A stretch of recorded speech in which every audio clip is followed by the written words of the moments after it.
प्यार होता है क्या?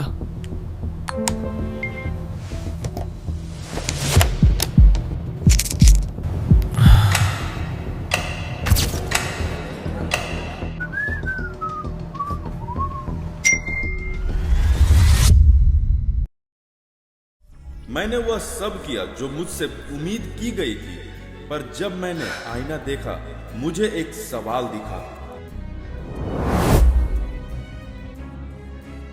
मैं सफल दिखती हूँ पर अंदर से खोई हुई हूँ। कंफ्यूज है, अपने जिंदगी से खुश नहीं। क्यों मैं वो नहीं कमा पा रहा जो मेरे पिता ने मेरी उम्र में कमा लिया था।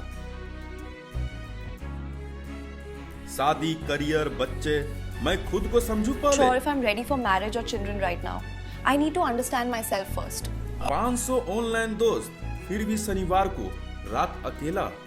यह कोई व्यक्तिगत कमी नहीं है, यह पूरे पीढ़ी का संकट है, क्योंकि हम है जनरेशन वाई, हम है जनरेशन जेड, हम है जनरेशन जेनजी। और अगर आप भी रात के 3 बजे अपने आप से यही सवाल पूछते हैं तो यह पूरा डॉक्यूमेंट्री आपके लिए है। अगले 15 मिनट में हम सब जानेंगे क्यों हम लोग इतना थके हुए हैं, आखिर सफलता की नई परिभाषा क्या है, और कैसे इस जनरेशन जेड को अपनी सबसे बड़ी ताकत बनाए। ये कोई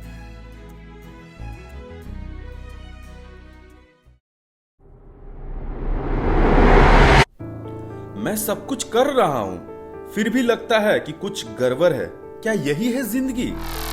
क्यों मुझे वो नहीं मिल रहा जो दूसरों को अभी तक मिल चुका है? एक पीढ़ी जो सब कुछ पूछती है लेकिन खुद से सबसे ज्यादा। ये कोई अलग अलग भावनाएं नहीं है, ये एक गहरे बदलाव की लक्षण है। कैसे हम जीते, काम करते और जुड़ते हैं। अनंत इंफॉर्मेशन ओवरलोड एंड फोमो। हमारे पूर्वजों को गांव से जानकारी मिली।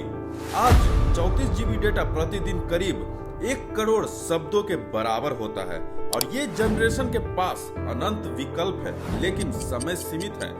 यही चिंता पैदा करने का कारण है। अनंत स्क्रॉलिंग की दुनिया में मिसिंग आउट होने का डर, और ये कोई डर नहीं है बल्कि ये डेली का जंग है। सफलता की बदलती परिभाषा। सफलता पहले एक सीधी लाइन थी, शिक्षा, नौकरी, परिवार, लेकिन अब ये 3D मैप बन चुका है जिसमें हर कोई भटक रहा है। जो लोग 1946 से 1964 के बीच जन्म लिए थे उनके पास सुरक्षा थी, और हमारे पास लचीलापन, बहुत सारे ऑप्शन, लेकिन किस कीमत पर?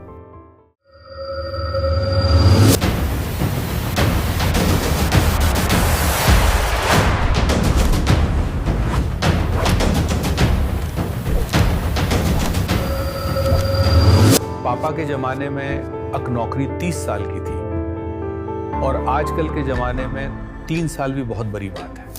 आर्थिक दबाव मतलब जनरेशन जेड ये सोचते हैं कि क्यों इतनी मेहनत करें जब अस्थिरता हाथ न आए।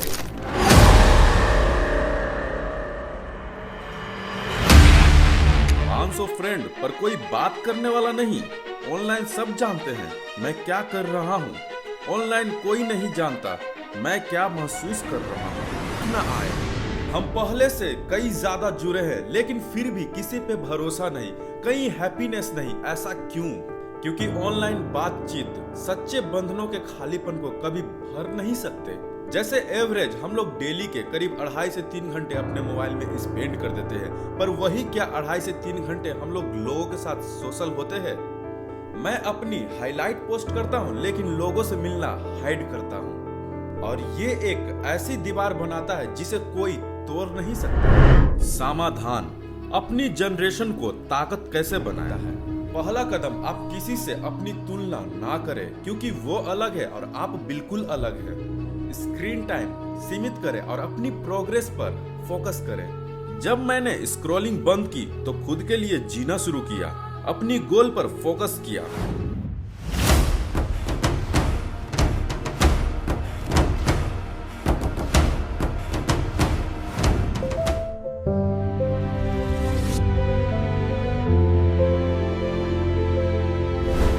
बड़े सपने देखना बंद न करे, लेकिन छोटे छोटे जीत पर खुशी मनाना ना छोड़े। बस करे, दिन भर के छोटे छोटे लक्ष्य सेट करे। हर पूरा काम डोपामाइन का डोज है।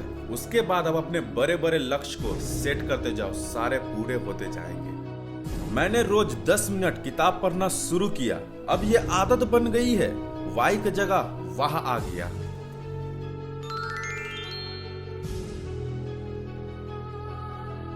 जब मैं असली दुनिया में लोगों से जुड़ना शुरू किया, मुझे अपने अंदर कॉन्फिडेंस फील होने लगा। होते जाएंगे। ऑनलाइन की दुनिया से बाहर निकले और आसपास के लोगों से जुड़े जो सच में आपकी कमजोरी को एक्सेप्ट करते हैं, सुनते हैं, ना कि सिर्फ फेसबुक पे लाइक देते हैं। जनरेशन वाई, जनरेशन जेड, जेन जी का मतलब लास्ट नहीं है। ये जनरेशन अवेयर है।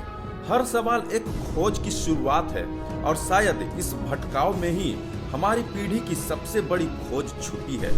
खुद को अपने तरीके से अपनी शर्तों पर जीतने का साहस। सवाल पूछते रहो, जवाब खुद में छुपा है। और ये वीडियो से आप क्या सीखे हो और आपके अंदर क्या चेंजेस आए हैं, कमेंट कर जरूर बताना। और अभी ही मेरे साथ जुड़ जाओ, क्योंकि नेक्स्ट टॉपिक इससे भी बवाल होने वाला है।